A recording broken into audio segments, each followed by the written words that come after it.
démocratique du Congo.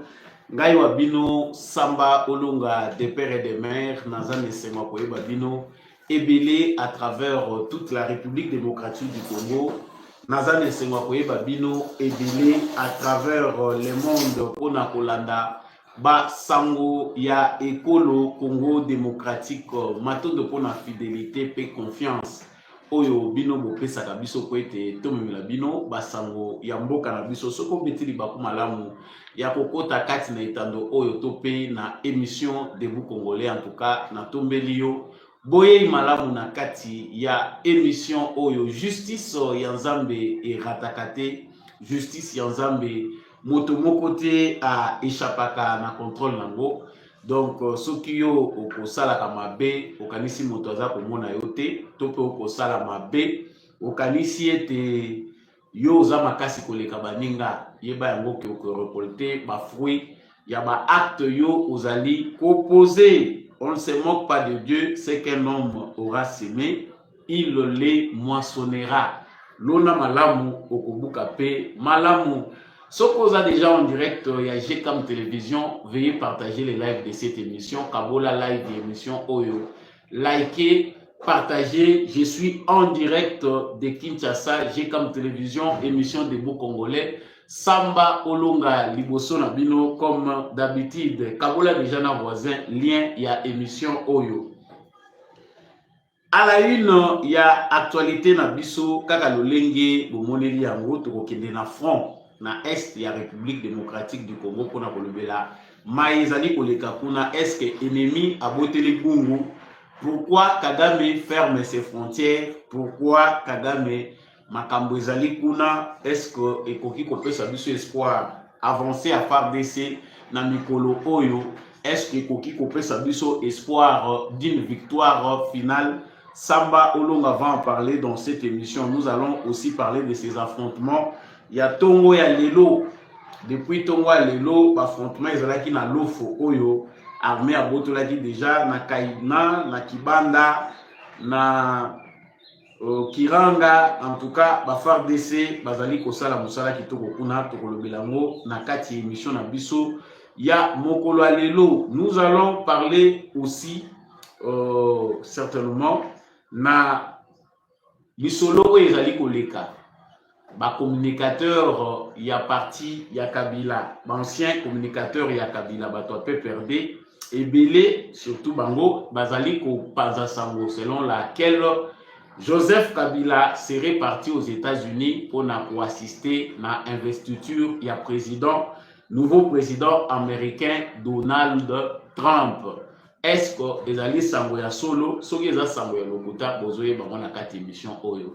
Est-ce que ezali diversion? Pourquoi bazali ko solstiner na sangoana to kolobela ba vérité nyonso na kati ya émission na biso ya mokolo ya lelo? To kolobela pe procès ya ancien chef rebelle ya RCD et bar N, monsieur Roger Lumbala, détenu depuis 5 ans en France. Procès na ye kozala et ko se tenir le 17 novembre au 19 décembre 2025 na Paris. Talebele musika kuna. Thomas Lubanga pe Yves Nkawa Panga Mandro bazali na sima ya ba terroriste ya armée rwandaise, c'est-à-dire M23. Bango toyebi Thomas Lubanga malamu azanani. Pourquoi akoki ko se retrouver les sous derrière ba mouvement terroriste? Samba Olonga akolobelango na kati ya émission na biso ya mokolo ya lelo. Mwana Christian Malanga yekoli lingala mbangwa ezali penda sango ba prison na biso soki bato baza kolobeza ba mouroir. Je suis très étonné de constater que mwana ya Christian Malanga aza koloba lingala na ba prison façon azali ondira aza condamné à mort ya lobi azali innocent. Wana bino mutu boye ba ndenge nini bokomema na langue eza bino. Nous allons aussi en parler dans le cadre de cette émission. Et avant de terminer l'émission Oyotokolobela, tentative ya grève ya ba chauffeur. Ville ya Kinshasa, Serimoko, Jean-Marc Abunda Lobaki que eza dirigé té. Bato ba ebele ba pesa qui est tort. C'était à l'époque de Gentini Ngobila. Lelo oyo na secteur ya transport, président Félix Tshisekedi azali kofingama, c'est comme si l'État azalaka te. Toyoki balobi ke bazali ko resserrer ba mesure, ba ko changer te oyo ezali grille tarifaire pona ko fixer ba prix ya transport urbain na ville ya Kinshasa. Est-ce que décision ezali réfléchie? Est-ce que tous les moyens sont disponibles? Déjà makambo ya transport ekomi déjà ko dégénérer na lolenge oyo esengeli te na ville ya Kinshasa. Samba olonga boyebi ke arataka sujet te tokolobela yango na lolenge ya malamu. La page noire ya kati ya émission oyo ezali décès ya célèbre Katier oyo ba congolais belé boyebi, en tout cas Congo Mobimbe yebi, il s'agit bel et bien de Edingwe Motonangenge. Le célèbre catcheur Edingwe Motonangenge a tiré sa révérence kuna na Maroc et sika etendaki ko se faire soigner, paix à son âme. Aza mutoyo Congo Mobimbe yebaki biso nyonso bana mike toyebi Edingwe Motonangenge bakisi na ye bakati na ye esalaki ke azala très célèbre na Congo Mobimba.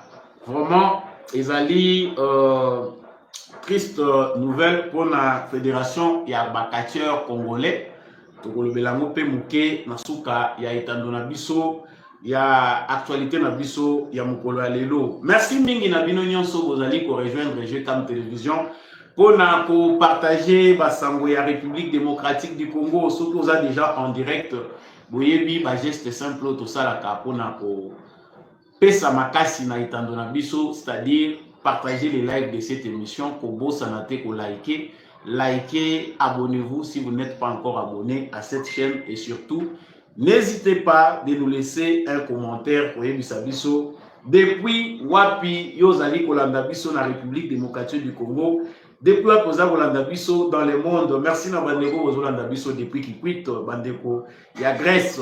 Bozali wana yo petia na commentaire depuis Wapi Ozolanda mwana mboka Samba Olonga wapresaka émission yo depuis coin nini na monde.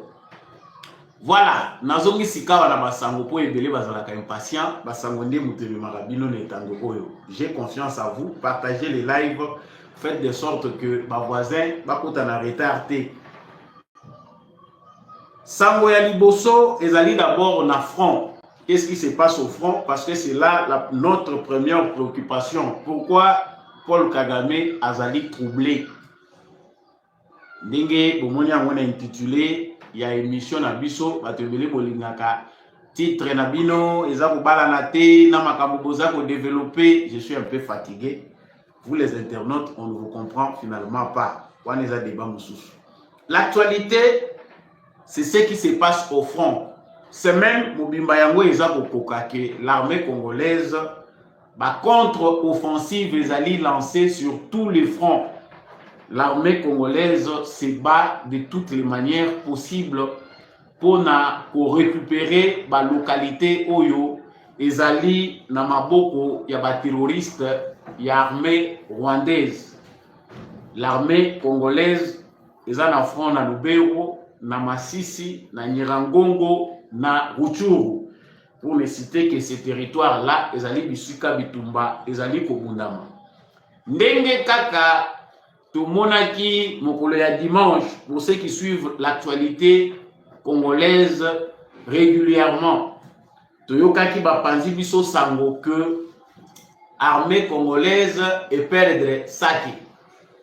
Wana dimanche wana ngai pili kotoyo nakende nanu na losambo nazonga na ya kozwa mwa sieste ba message ke ezongi nini vérifier nanu information baza koloba ke Sake za porte ya Goma boyebi ke na parke kotoyo na Sake toyoki ke ba ennemi balingi bakota Goma. Vous devez savoir distinguer le vrai du faux. Stratégie ya ba Rwandais basi batalisi biso yango babeleli Sake nzoka ezalaki diversion. Bayebi que l'armée congolaise azali déterminée. Pression oyo armée congolaise azoya nango na se ezali kwa boto la Rubaya. Il a fallu créer une diversion, faire semblant comme si bazali ko planifier attaque moko ya Sake. Bayebaki pe bien que Sake ezali infranchissable pour na moment oyo tozali. Sake ezali bouclier munene, ezali lokola base monene ya résistance pour que la ville de Goma ne tombe pas.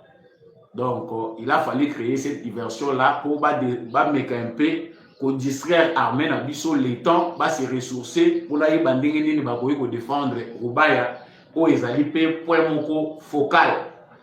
Lelo oyo bazongi lisusu na mensonge na bango wana.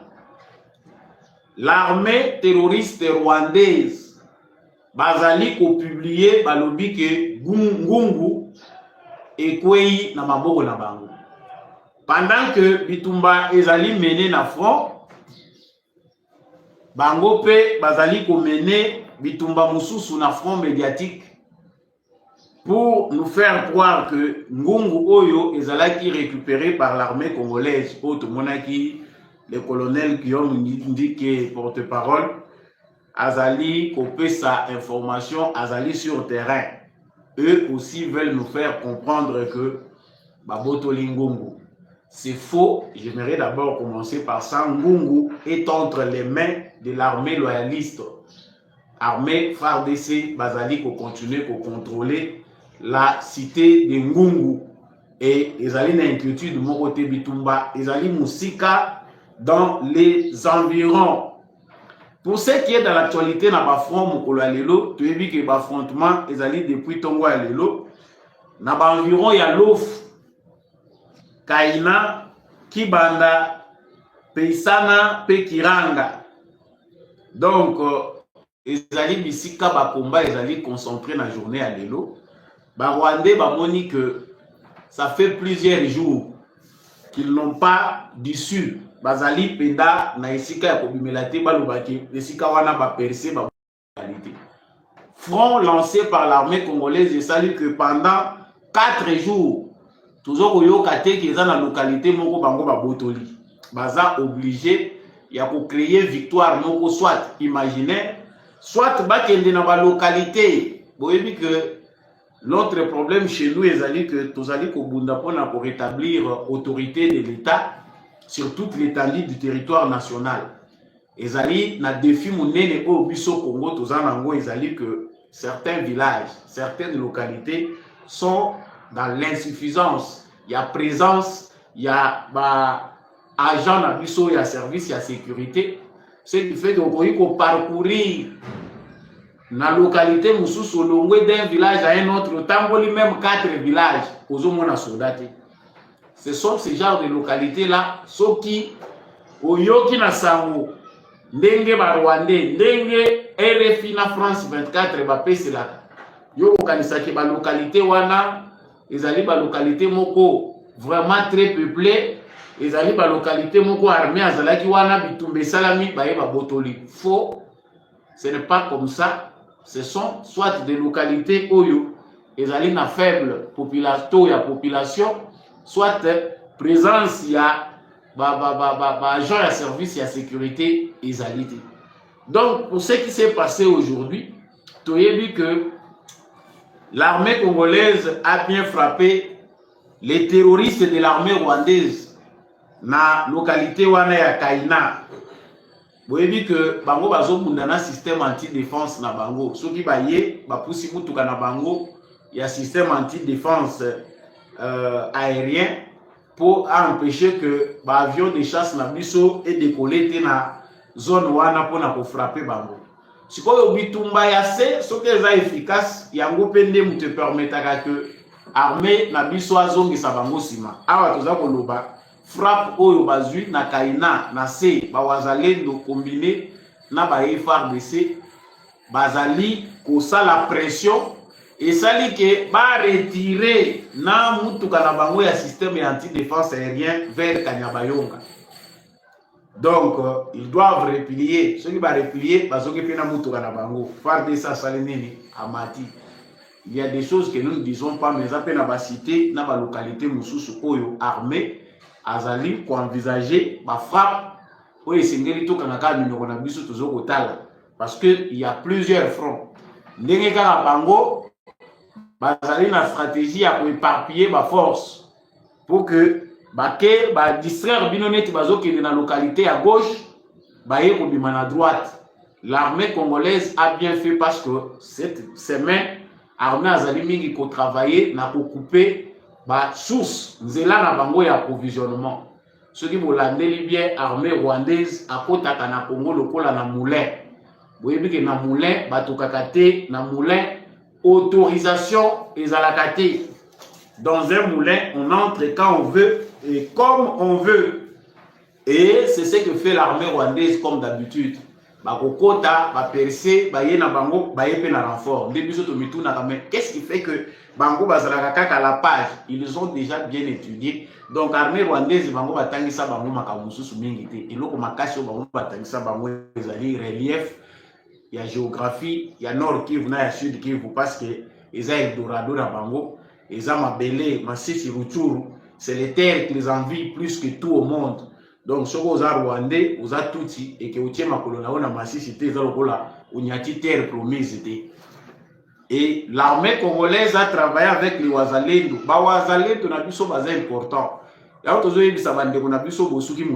la place de vous attaquer à Félix Tshisekedi, il existe plusieurs stratégies. Il existe mieux que de venir ridiculiser le pays dans les réseaux sociaux. Wazalendo na biso ba mususu pe baza clean te baza na ba défaut na makambo mabe basali mais tala ba ndeko na biso musala ba komi ko sala sur différents fronts. Armée rwandaise a komi ko kutana na ba embuscade ba information nyonso tozozwa te mais oyo tozokozwa eza principal ezali que bazali koya convoi na bango ezoya en renfort d'un point vers un point bayebi ke soki déjà to tracé boye tozalaka te na embuscade. Mais bakutani na embuscade ba wazalendo mituka mibale eziki bato ba disparaître ba o baza koto yoyeba ke bakokalengama. Nous ne cesserons jamais de le dire que cette guerre occasionne des pertes énormes na ngambo ya Kagame.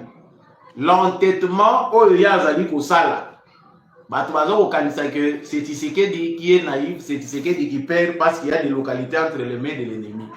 Tala makambo eleki lobi na Nyilangongo dans certaines localités. Bamoni bango moko ke pression ya armée congolaise ici est commis na frontière na bango. Logo l'armée congolaise a commis na frontière, la meilleure des choses pour na bango ya kosala parce que bayebi ke na moment wana débordement kozala. Les populations rwandaises qui sont sur les lignes na ba ligne wana frontalière bako déborder bako kende pa na bango bakangi frontière.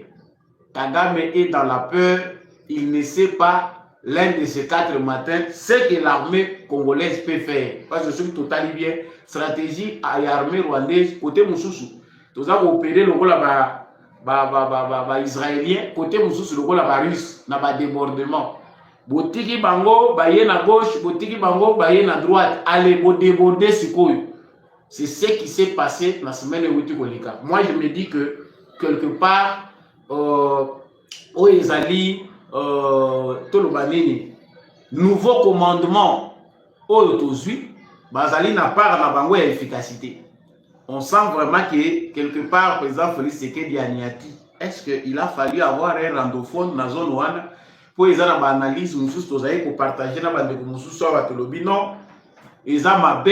Ça c'est faire que toko takaka na logique na bango ya kokomisa administration ya bakwa ya nord Kivu to pe sécurité wana eko ma randophone. Mais tout le monde bazui ba de père de mère bazala ki aba tirer ba wana ba tcheko to bazui libiso ndeko na biso oyo général général na biso pe kombo okima ngai yawa biso ba mususu bakambo komo okima na mutu ajo eza normalité. Donc ba memiye ba tcheye wana beaucoup de Congolais contestés. Non, Tshisekedi a comme une stratégie à voter quand ndenge nini aza kozwa Rwandais aza kutya bango na ba poste stratégique. Tika maka mususu ba solution mususu ezalaka de vue comme ça ozomona ngo bizarre mais c'est stratégique. Tala ndenge tozo komona makambo ezo kolekela na front. En tout cas, ça fait vraiment un bout de temps qu'on n'a pas de mauvaises nouvelles. Na front na biso na Congo, na est ya République démocratique du Congo, to mesana kaka muke trahison. Kingandi bakendaki na contingent ba botoli minduki. Banda baye, nebebi nanu bazwi tonté. Naza oluwe bango te polobi to yokake, bake ko sacrifier bakabi minduki kuna bande na biso bakofi en désordre. Mais depuis qu'ils sont là, na moi temps oyo, to sentir que il y a quelque chose de nouveau où nous avons constaté. Et même dans Ngambu Kagame, ils ont constaté qu'il y a réellement quelque chose qui se passe au Congo par rapport à la coordination na front. Et on a toujours eu le président Félix Tshisekedi qu'il faut que ça continue comme ça. Il faut éliminer les officiers moussous inutiles. Oyo bazali na ligne à commandement. Parce que au monipe les officiers ceux qui baleki ebele, ba ordre paysan multiple, coordination et comme à Mouboulou. Oyo na ordre naie, oyo pe kuna na ordre naie. Ça devient bizarre. Vous êtes en ligne, partagez les lives de cette émission et surtout, vraiment, partagez. Merci Ningandekwa Ibisinga et Général Masunzu. Voilà. Partagez et surtout, n'oubliez pas de liker. Bandego Bozoro Tuna Mutuna, Ngungu est toujours congolais. Ne suivez pas l'aventure Yaba Rwandais. Ça, ce sont les Kadiocha, les aventures, il y a armée rwandaise, armée numérique rwandaise. Au Patrick Mouya Yaouti pour dévoiler à Walobi, poison ya Rwanda, les empires ya mensonge. Bazali sur tous les fronts. Bazape na société civile na bango na Congo, bazape na média na bango na Congo, bazana ba journaliste na bango, bazape na ba influenceur na bango. Ça fait partie de la technique des Rwandais pour affaiblir davantage les Congolais. Donc je reviens dans ce que je disais dans le lobby que il y a vraiment quelque chose qui marche na front na biso ndenge tozali kobunda contre ba Rwandais et il faut que ça continue. S'il faut avoir des généraux, des colonels, des commandants au front au bazali objectif bien rodé, bazali na matière, bayebi ndenge nini bitumbeza kobundama, ça va changer quelque chose. On voit que la motivation elle est beaucoup plus forte. Na bande kona biso oyo bazali basoda ya molongo. Basoda na biso bazako se sacrifier na lolenge moko oyeba te. Kozala soda na Congo eza facilité. Mais des fois pour plusieurs occasions bazali kokutana na ba mauvais commandants. Bazali kokutana na ba traître oyo bazako sala ke bazonga sima. Les avions ne montent pas, cela ne veut pas dire que nous devons perdre les batailles. Ce qui suko et mataki jour wana suko jour wana matite to perdre to lobi que parce que to zaki na kuité. Non. Ba troupe na biso na sol ezali pe na ba défaillance nango, ces défaillances là ezali grave.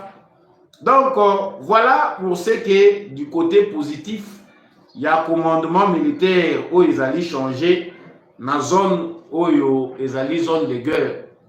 Nous félicitons vraiment quelque part le général Masunzu na ba équipe nyonso entrant bateau yo nyonso bazulu bonga kuna tozo ko bwa que la bino ba fleur continuer comme ça soki bomoni très trazali bosila na nayi kaka na molongo kuna na saint. Donc kaina système de défense anti-aérien ya Kagame ezongi ekei na kanyamba yonga ce que ba sentir fait ezamingi mitu kawana mususu soki pe bitumbeza makasi na se et que armée na biso aza efficace. Boko boto lango ekomi pe ya biso mitukana pe baboto la kango bakoboto lango pe baye nango pe ekomi ya biso baza nango 5 au total mibale baperdaki yango fin ya année passée. Ntozo yoka ki balingi ke sur toutes les lignes il faut bazalaka na mutuka au moins moko na chaque ligne de front. Nous avons compris. Sango ya mibale nazali kolobela na kati actualité oyo ezali Kadiosha moko ezotambola na bengi yango Kadiosha parce que bon c'était de manière péjorative ezali ndeko moko expliquer nga le que Kadiosha ezandenge biso tozola na wana te. Kadiosha ezali souvent te na sens moko négatif eza na sens moko bato ba mimi yango mabe. Bon tout le fausse information. Tomoni activation ya Kabila. Mbongo eza otambola mingi na espace médiatique pour faire revenir Kabila dans les débats, dans l'actualité. Et bandaki na ba RFI France 24 oyo tomoni depuis un certain temps bazali kozongisa Kabila na actualité. Nous on pensait que ekosuki la kaka kuna likolo. Monaki RFI a péci information moko na ba média na bango balobi les retours politiques de Joseph Kabila. Bon, on ne sait pas en quoi il faisait allusion, bon toyebi ke Kabila aza kosala ba réunion na ye ayambaka aza koyamba ndenge akomi soki tobenga ye nani politicien ambulant toyebi pe te po aza na siège fixe te aza kotambola bisika nyonso aza kokenda aza kosolliciter ba rencontre. Les derniers nous avons déjà parlé de l'autre rencontre oyo tokozongelaka lisusu te. Il s'agit de celle de Martin Fayulu. On attend voir pour moto akopekisa pe Fayulu aza te. Le souci de plusieurs Congolais c'est que akende oyo nyonso aza na besoin kokende tosi tofungolelaki bango nzela akokokende. Mais on nous dit que Kabila a reçu l'invitation pour participer à l'investiture de Donald Trump. Il y a encore des années, nous avons encore reçu notre fausse information de cette façon-là. Que Joseph Kabila a invité à l'investiture du président Joe Biden. Déjà. C'était encore une fausse. Mais ici, il faut se poser question. Même si réellement l'administration Trump a un agenda, baza de logo yo bango, balingi basa na lisusu na Kabila. Po biso ba mususu toyebi que c'est presque impossible. Est-ce que Donald Trump va inviter Joseph Kabila, équipe naye, c'est que mbongo ya ba mususu photo ango ba ko illustrer na ba tango to montaka awa bo en direct mo eto tsa ezate bo mona ka photo moko Kabila alataka nini ba komi Tesla ya ba komite mais logo ya Tesla na ba jaquette mais alataka mingi po ya lingaka ka ba botte na ba jaquette. Bon, les gens du PPRD comme ils sont comme bazalo kola ba ndeko na biso batuti ya Rwanda. Mensonge, fourberie, bah je dirigeais qui biso l'époque où nous sommes à Kabila, on a beaucoup ça biso. Bah juger peu bon, il y a pour monter là on a bangoana. Bah le biche Joseph Kabila a très attendu, il est aux États-Unis. Il y a même des vidéos qui ont circulé un moment, bah le bureau peut battre peu perdre à États-Unis, baza ko koyemba, baza ko bina na gloire et retour à Joseph Kabila. C'est vrai. Nous savons tous que bah intention à Joseph Kabila ils allaient m'appeler pour le Congo. Parce que si ce sont des bonnes intentions, rien n'empêche Joseph Kabila, qui est un ex-président de la République, de faire les réunions au Congo, pour réunir, bateau yali pour réunir, awa, na République démocratique du Congo, couper sa bango, oh yali couper sa bango comme message, pour s'organiser comme une opposition républicaine, ce n'est pas interdit au Congo. Mais il faut se demander, se poser la question, si cette opposition-là, qu'ils veulent nous présenter officiellement, qu'ils nous a présenté, si elle était pour l'intérêt du pays, pourquoi Kabila se retrouverait comme quelqu'un qui est chassé de chez lui? Les Congolais ont des réponses à donner par rapport à cela. Et l'autre, c'est Toyeba, la politique. L'argent circule. Katumbi na Kabila Diona Bango et Yebani. Katumbi a son lobby aux États-Unis d'Amérique. Pendant tous les mandats de Joe Biden, c'est ce que Katumbi faisait. Donner l'argent, les moyens. Parce que tu as vu que le lobby a s'affronter. Les autres sont pro-Tshisekedi, les autres aussi sont pro-Katumbi. Au baza pro-Tshisekedi, baza un agenda d'État. Agenda où est normal, où il faut permettre que l'intérêt na ya Congo, na ya Amérique, ils la sécuriser. Agenda ya Katumbi na Kabila. Ils ont besoin de na schéma ya coup d'État. Ils ont besoin de na schéma ya ba mafieux. C'est-à-dire batoyo bazimoni Congo lokola bilanga. Pas pour baya ko investir, to pe baya ko entreprendre na lolenge eza logique. Mais baya ko entreprendre na destruction. C'est-à-dire soko moni mutu lokola Moïse Katumbi, derrière lui il n'y a que des mafieux.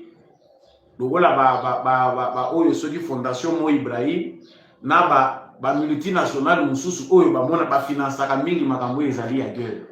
Ils ont tenu une réunion comme ça aux États-Unis d'Amérique. Ils ont invité quelques sénateurs américains.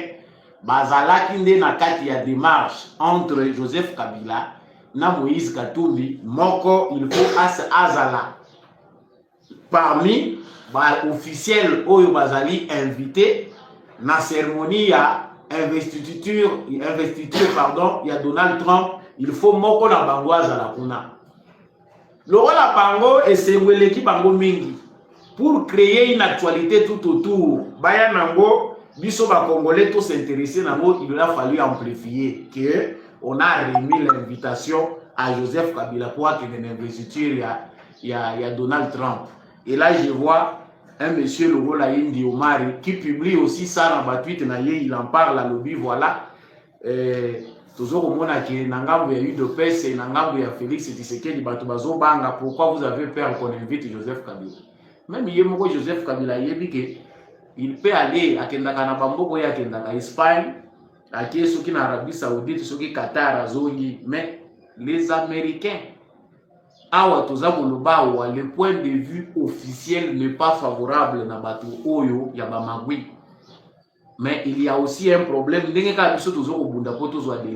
L'Amérique a aussi besoin d'une délivrance. Il y a toujours chrétiens, croyants, musulmans, toutes les tendances confondues, ceux qui prient. Prier pour ces nouveaux présidents américains, parce que l'administration américaine, ezali na bangando, oyo bamelaka ba président bayaka po ete bakokisa te oyo ezalaka na vision na bango.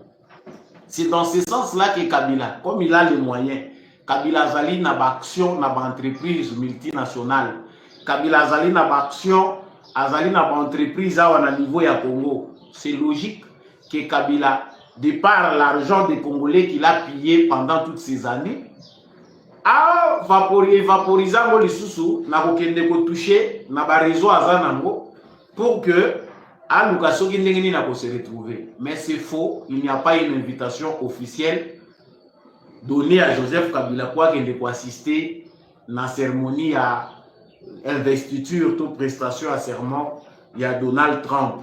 Nanga ko se ça ko tupona ko mimalande ko nanga moko alobi soki place eza pona Kabila ezali na tribune populaire kuna esika mutu nyonso ayaka individuellement aza na place besoin ya koya ko participer na cérémonie wana ako telema na yepe na kati ya batu, il peut encore se mettre debout na kati ya batu wana telemi Olandi na ope cérémonie tango koyawa. Martin Fayulu aussi une fois est parti comme ça alobi no ezalaki sur invitation ya ba démocrate azalaki à l'honneur.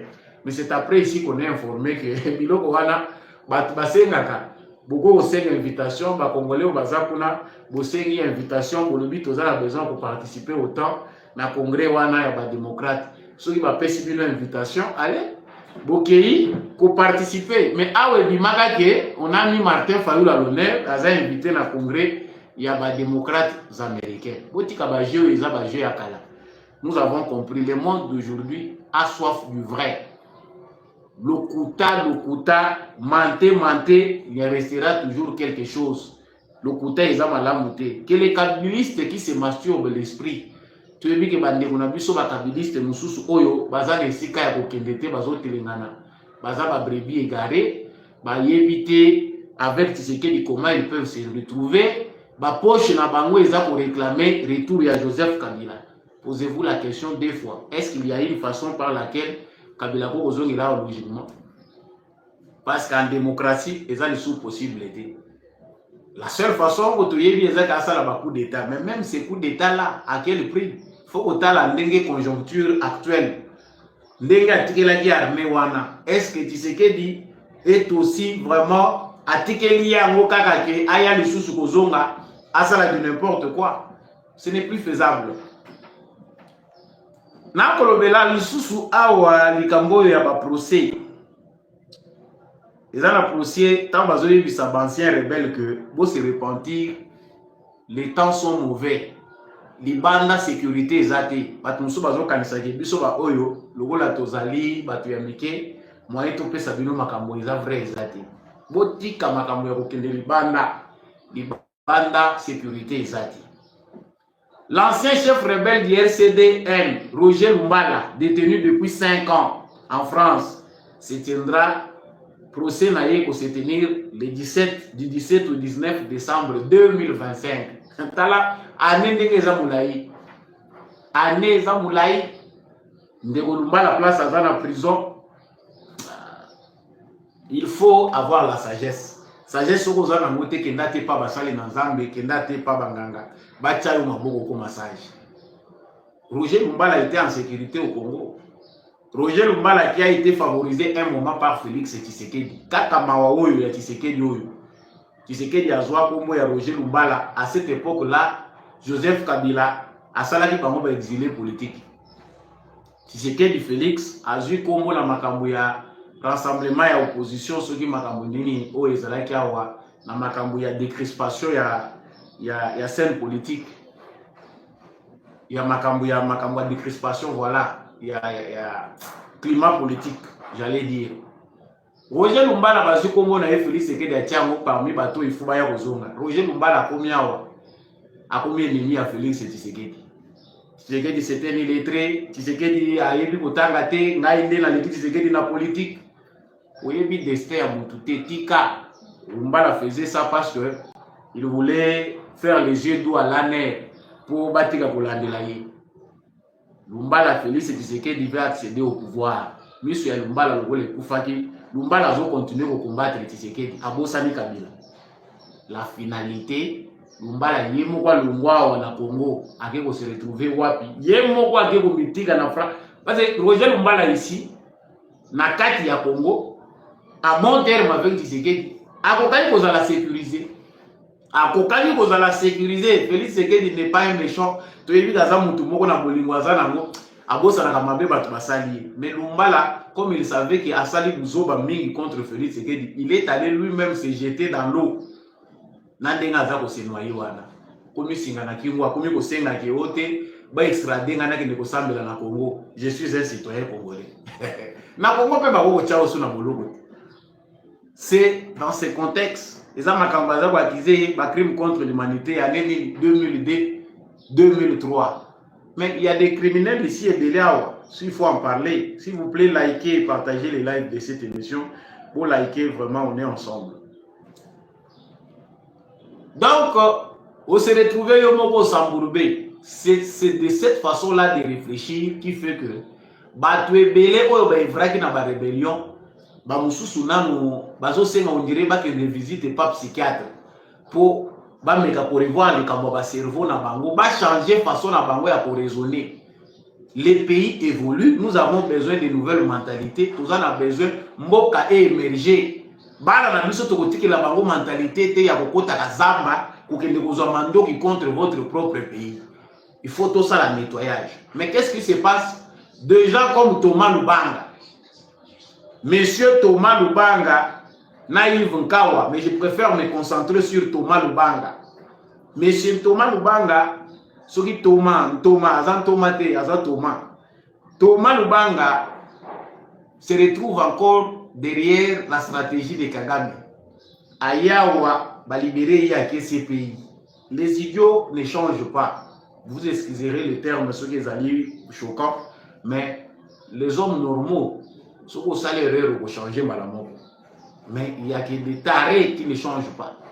Thomas Lubanga a fait la prison. Bazuya ou pas, bato bayagi na ye, bamemiye prou, baké na ye, bagi otika ye na CPI. Après toutes ces années passées dans ces pays, l'État accusé quoi? Crime contre l'humanité, ceci, cela, ancien rebelle. Azongi Awa, Félix Tshisekedi, na objectif na ye, il y a unité, réconciliation. Il a vu tout le monde de la même manière. C'est-à-dire, n'a pas criminel, Tshisekedi a tiré bango dans un même lot, à Monikete, Poto Luka Kimia, Soto Total avec Oyo Azaka na Zamba, Oyo Grand Mouibi, Oyo Nchor, Oyo Ndoki. Tokotonga Bokate, ça va risquer de nous prendre beaucoup de temps. Il faut réconsidérer tout le monde. Bissonion Sotozaba Congolais, essayer un peu de mettre entre parenthèses ce qui s'est passé pour tout Sumamboka na Bisso. Thomas Lubanga a collaboré avec Félix Tshisekedi. Na cadre ya koluka kimia ezonga bino batu boyebi makambo ba erreur bosala o esali ke bana oyo babotami lelo bazande kokota na potopoto na bino bokende koluka kimia. Thomas Lubanga a été envoyé na cadre ya processus ya paix kende conscientiser ba jeune o bazana bazamba bosangisa bango bazonga. Mais aujourd'hui, au moment où nous parlons, comme on a que milimo mabe mususu ekendaka mbala moko te. Soki surtout ekei et que zongi les sous écoutent kaka mutu azali sous na potopoto. Cette fois-là c'est pire. Thomas Lubanga retourne encore en brousse. Asali biso na aventure awa ke o Thomas Lubanga ba enlever et pas ceux qui ba milice ni yo tant batinda ki bangwao ils ont été enlevés et ils ont signé en négociation pour tout le monde ya kozonga. Donc ezalaki comédie na ye, c'est lui qui avait monté ça. Aujourd'hui, rapport ya Nations Unies na par renseignement nyonso ils ont talisa que Thomas Lubanga avait ouvrir un front en Ituri pour élargir cercle d'influence ya M23 au pesa Kagame babeki. Batu ya boye nde bazosala ke biso quelque part to inatiseke de tolobake eza lisusu bolingote comme laxisme. Toutes les personnes qui ont été bien considérées par Tshisekedi comme étant père de la nation, alobi que te oleto kanga kanga boya to sangana to bongisa mboka bato wana nyonso bazo décevoir biso. Voire même ceux-là que Tshisekedi avait trouvé en prison. Tshisekedi a kuti bao ya bazaki na prison abimisi. Bao bazaki exilé azomisi bango na mboka. Na ba ancien rebelle te boya tuluka. Ce genre-là, c'est une déception totale. Ah to koloba Frank Diongo pe. O Tshisekedi akutaki na boloko. Tshisekedi mutachaki na boloko te. Aza wapi na M23. C'est que chacun veut son égoïsme. Et on toujours dit président Félix Tshisekedi que ezana biloko mususu soki obundi na bomoto na yo ekoki tikela nzambe asala part na ye yo en tant que moto sala o ezali ya César. À César ce qui est à César, à Dieu ce qui est à Dieu. Désormais, les traîtres de la nation doivent être pendus sur la place publique. Batore ba reprochaka Mobutu par rapport à contexte ya époque oyaye. Par rapport au contexte époque oyaye parce que c'était la voie vers une dictature. Mais aujourd'hui, nous avons les moyens sur le plan démocratique. Ya kozongisa vraiment batunanzela babanga mboko yo qu'il faut pas trahir son pays en les tuant. Parce que ceux qui bateau Tshisekedi abandaki na koboma bango moyen to lobana Tshisekedi kasali mabe ezate. Ceux qui Tshisekedi abandaki kaka hier alobi que tous ceux qui ont trahi la nation tozo tcha bango de côté. Nde lelo yo kimia ezate na ba mususu na mito ba mususu. Nde na ba biso nyonso tozo condamner. Voilà pourquoi Tshisekedi ya e babandaka bongo te basala ka boete. Voilà. Vous aurez compris, chers Congolais, biso toligi les choses et son contraire. Les démons sont parmi nous. Les premiers ennemis du Congolais, c'est d'abord le Congolais lui-même. Quand nous sommes victimes d'un complot, la communauté internationale va envahir des pays, nous avons cité. Tous ces pays-là ne peuvent pas nous envahir sans les Congolais. Les autres, nous avons le thérapeutique, tout le monde veut que Tshisekedi fasse des miracles. Mais nous oublions que c'est nous-mêmes Congolais. Batoyo, Bakotisi, Rwandais, Tina Équateur, Naba Ougandais, c'est les Congolais. Surtout vu cartographie, il y a des partis politiques, nous sommes des partis politiques, ils ont des mouvements rebelles. C'est nous qui avons ouvert des portes. Au Bandaka, Afdel, ti tozoya kosuki sakanaba terroriste, il y a M23 ou tozoya benga M23. C'est toujours les Congolais. Mais les autres concentrés à notre tchamou na mutu à Tshisekedi. Tshisekedi qui est innocent, qui n'avait signé aucun accord na Batouana. Les autres Tshisekedi n'est tout ça pour incriminer. Nous voulons qu'il fasse des miracles au milieu des traîtres et des gens de mauvaise foi. Repentons-nous, chers Congolais. Tokolubaka, continuer kaka kolubaka. Ceux qui ont déjà compris, na kanisi boyebi nini esengeli bosala po ete mboka na biso ekendete. Yasuka wanazali kolobela ezali likambo na lobeli awa bato balingaka ba vidéo, vous pouvez toujours envoyer na routine de la bino na message. Moi na Christian Malanga bato bazomona balobi ke Congo ezali felo. Congo eza mboka te ya kovanda, on ne respecte pas les droits. La vidéo que j'ai visionnée ici, je pense que ça peut circuler dans les réseaux sociaux, il y a moi na Malanga. Bato yo ba matisaki drapeau ya Zaïre balobi ba beti coup d'état ba koti na palais de la nation. Azolo balangala kitoko lingala kitoko aza en bonne santé. Autant façon aza on dimate donc aza vraiment on dimate que c'était condamné à mort au premier degré. Au dimate kaza condamné à mort. Nous avons eu de fausses informations. Bon basi ba libérer bango. Baza déjà aux États-Unis, basi ba libérer bango. Congolais na colportage d'informations na ba rumeur, oza ba champion. Mais lorsqu'il y a l'actualité, la bonne information, tout ça, il semble on dirait nous sommes déjà habitués aux mensonges. Voilà pourquoi même les Rwandais nous connaissent. bayebi ke bato wana balinga na bango pe lokuta balinga buzoba ale bakoteli bino kana nsima buzoba wana parce que bayebi ke bolingaka yango mwana malanga azolo balingaka kitoko bien qu'avec tonalité moko anglaise mais il parle en lingala otali ndenge aza kocommunier na bavocat okondima te ke aza prisonnier à mort nga mpenza nazomona qu'il faut revoir notre système pénitentiaire système na biso pénitentiaire faut to revoir yango mpo na tali façon oyo bakondamné à mort baza kodéambule na bavocat na bango je me dis bon ça ezaka bato baza spécialiste kuna moto bayebi bon eza nango ndenge baprison ya Congo ezalaka des condamnés à mort au premier degré baza kaka dangereux même s'il y a des recours à faire procédure eza molai po tokoma wana mais moto déjà bakondamné à mort il y a quand même des mesures strictes à prendre aza wana humilié ya bavocat bato baza kozwa ye bavideo azoseka bazozwa nini voilà pourquoi notre système il y a répression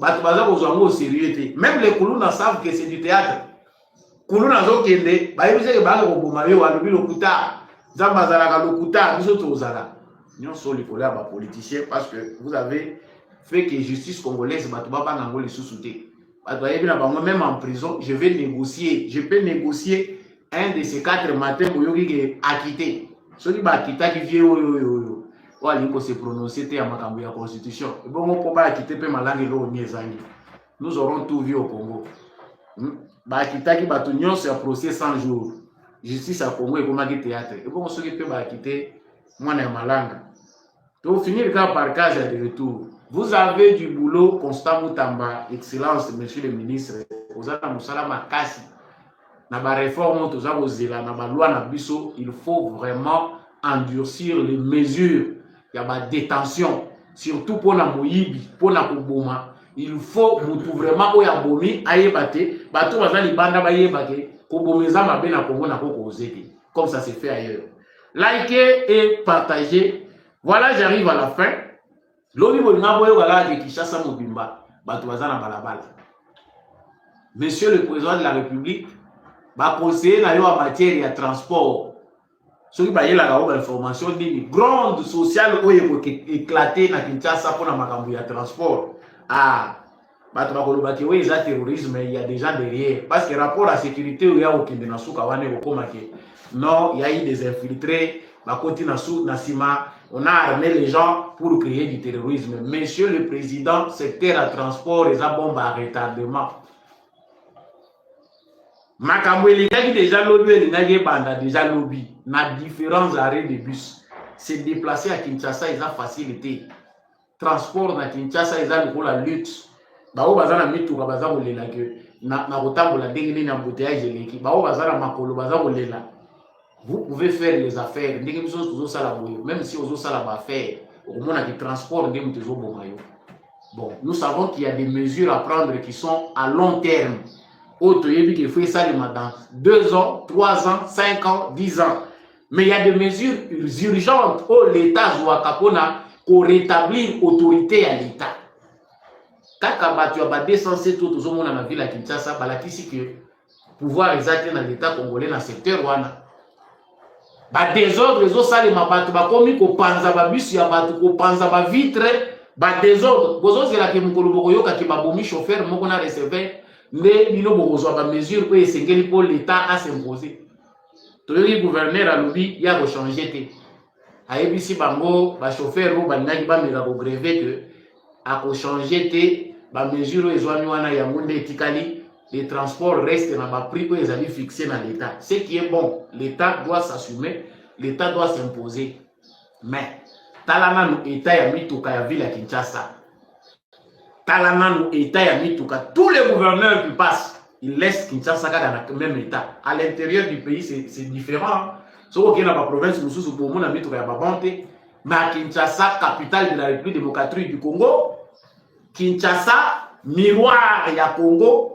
Les Congolais baza kovanda na baban mutwazu mutuka na ye ya occasion et wuti libanda ya mboka et se retrouver na Kinshasa mutuka wana ya occasion balongoli bakiti bazui ba mabaya ya baban a mauvais état batie batu baza kovanda makolo batenga misi boye bakole basere ya mwana ndezo futisa batu ba 5000 na ba 3000 francs de transport. Où est passé l'État?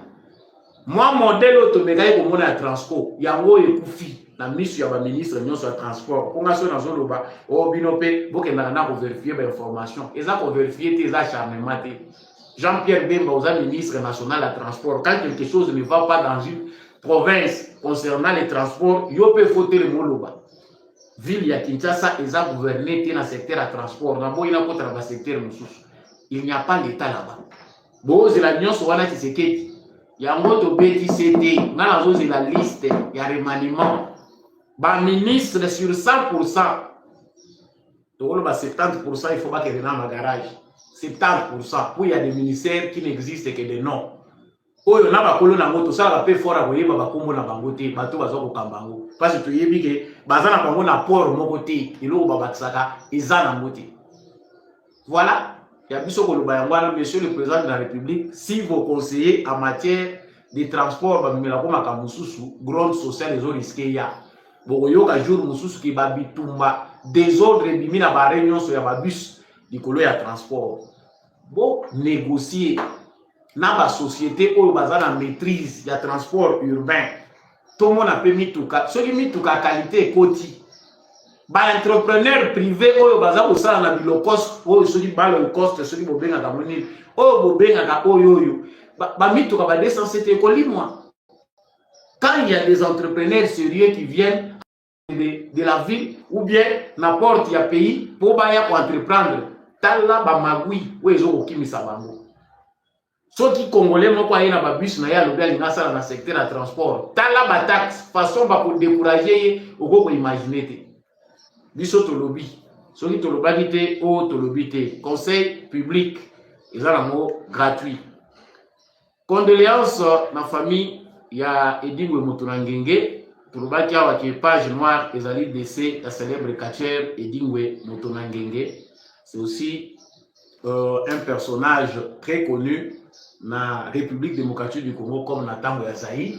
Biso nyonso bana mike toyebaki ya Edi Motonangenge. Il vient de nous quitter na Maroc et pas iwa pekendaki ko se faire soigner. Donc bana matete nyonso ba kinois bato nyonso ba yebaki Edingwe Motonangenge. Il n'est plus le catch américain et Tondey. Voilà, c'est par là que nous mettons fin à cette émission. Na tondi botondi na bino nyonso bo pesi biso confiance pour na Rolanda émission oyo en direct. Vraiment merci mingi. Na ba nyonso bozo continuer ko pesa biso confiance. Ko bimate sans ko liker vidéo oyo. Liker, partager na voisin, yepe azala éclairer le kola yo ndenge na bengaka. Etando o ezali etando ba éclairer. Merci na bandeko nyonso bolandi biso à partir d'Allemagne, bandeko ya États-Unis, bandeko bolandi biso na Gabon. Vous êtes nombreux à commenter, bandeko oyo bolandi biso de partout à travers toute la République démocratique du Congo. Samba Olonga vous dit grandement merci, merci l'équipe technique à Ndekombi à chaque avec la réalisation pour cette émission oyo et comme habitant de la bino matondo na propre Jura Kabeachoro na l'homme de la vérité des urnes Jean-Louis Timbalanga à papa Maurice Kikangala, merci mingi na papa Boniface Mpunga, papa Michel Lumakaso, matondo na maman Bilbilonda, pe maman Lisette Mumbendu, maman Rose Sirikari, maman Nima Samba, pe ba nyonso yo bo presaka émission oyo. Na bomoko pe na bolingo nde Congo na biso ko yeba ko kende liboso ngai na bino tokabwanya awa tukutane prochainement. Fondation Mama Kasalu iyo Fondation Mama Kasalu iyo Fondation Mama Marthe Kasalu Tshisekedi iyo Déclaration de la Fondation Maman Marthe Kasalu Tshisekedi. Ils sont venus de toutes les provinces de la RDC avec un accent particulier de l'Est pour soutenir la vision du chef de l'État sur la réforme constitutionnelle. Prenons la parole pour la circonstance, Maître Ludima Lubangi Emmanuel, porte-parole de la Fondation Maman Marthe Kasalu Tshisekedi. Messieurs, comme vous allez lire dans nos calicots, ça s'écrit très bien, la Fondation Maman Marthe Kasalu Tshisekedi dit oui au changement de la Constitution pour l'intérêt et le bien-être de la population congolaise. Et donc, le chef de l'État est bel et bien mieux placé constitutionnellement pour prendre cette initiative. Pourquoi nous vous disons ça? Nous allons juste épingler quelques deux articles que nous voudrions partager avec vous à ce jour. Mesdames et messieurs, il y en a beaucoup. C'est-à-dire il y a beaucoup d'articles que prochainement la Fondation aura à partager avec vous. Mais présentement, nous prenons d'abord, mesdames et messieurs, nous prenons d'abord l'article 217. Parce qu'il y en a beaucoup. Nous prenons d'abord l'article 217. Parce que nous avons dit, la Fondation dit oui au changement de la Constitution pour l'intérêt et pour le bien-être de la population congolaise. Mesdames et messieurs, si vous lisez cet article 217, vous allez comprendre que l'intérêt de la population congolaise a été mis en danger. Mesdames et messieurs, que nous dit cet article? En lisant, en examinant scrupuleusement cet article, l'article nous dit ceci. La République démocratique du Congo peut conclure des accords avec la communauté ou d'association. Je dis très bien, avec la communauté ou d'association, donc un accord d'association ou de la communauté pour l'abandon partiel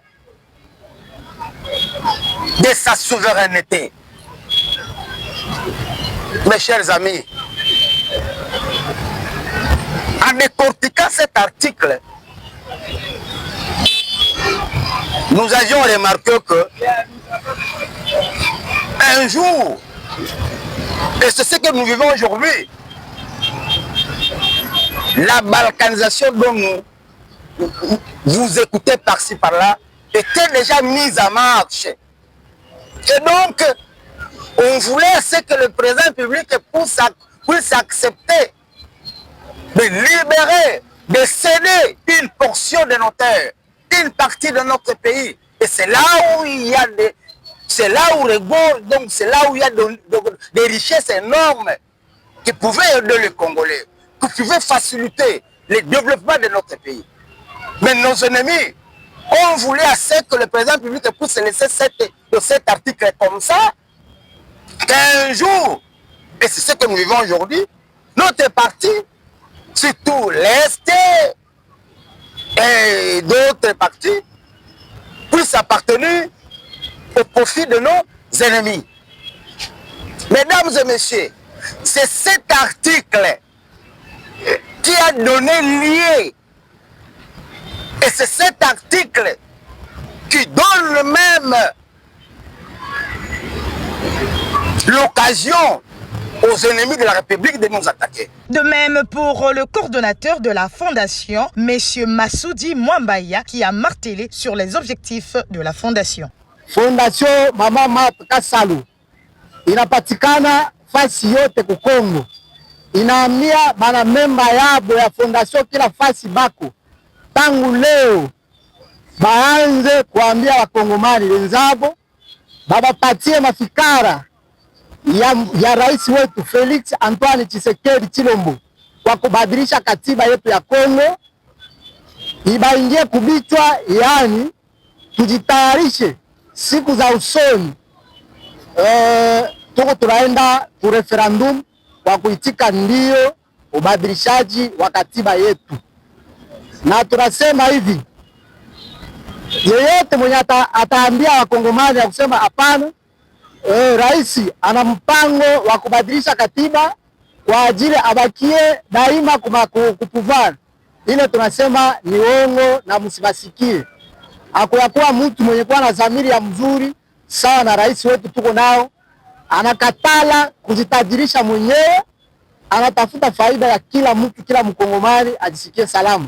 Na ndio mara leo tunasema hivi, Fondation Mama Marthe Kasalu Tshisekedi, kila fasi unapatikana. Tangia leo anza kuambia wa ndugu yako Wakongomani ubadilishaji wa katiba, tuache katiba ya zamani, tufuate katiba ya sasa. Tukaangalia kipengele 217 article 217 inasema nini? Article 217 inasema kama bajirani bakiniingilia na fujo, vita inapita wananisumbua, mubapatie parti moja kwa gisi kina kiingie. Sawa vile gisi wenye Rwanda bako banaingia na fujo kwa kuleta usalama, tuwapatie 300 km Rwanda, Uganda 300 km ndani ya Kongo, Burundi 300 km ndani ya Kongo, Angola 300 km ndani ya Kongo, Zambia 300 km ndani ya Kongo, Kongo Brazza 300 km ndani ya Kongo, Sudan 300 km ndani. Mainchi yote jirani Tanzania tuwapatie kilomita 300 ndani ya nchi yetu. Bakishapata ile kilomita 300 ndio hao wanaona kama usalama utapatikana. Zaidi ya ile bataanza tena batadeklare ngine kilomita 300 ndani ya Kongo. Niambie sasa mkongomani wapi utaishi?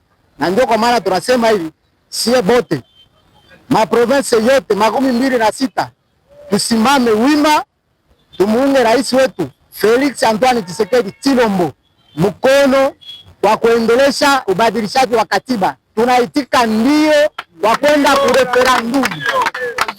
En guise de conclusion, la Fondation Marthe Kasalu, d'une obédience internationale, lutte pour l'épanouissement des Congolaises et Congolaises pour un intérêt primordial, l'intérêt de tous en premier lieu. À tout prendre, la Fondation Marthe Kasalu pour l'intérêt des Congolais. Fondation Mama Marthe Iyo. Iyo. Fondation Mama Marthe Kasalu Iyo.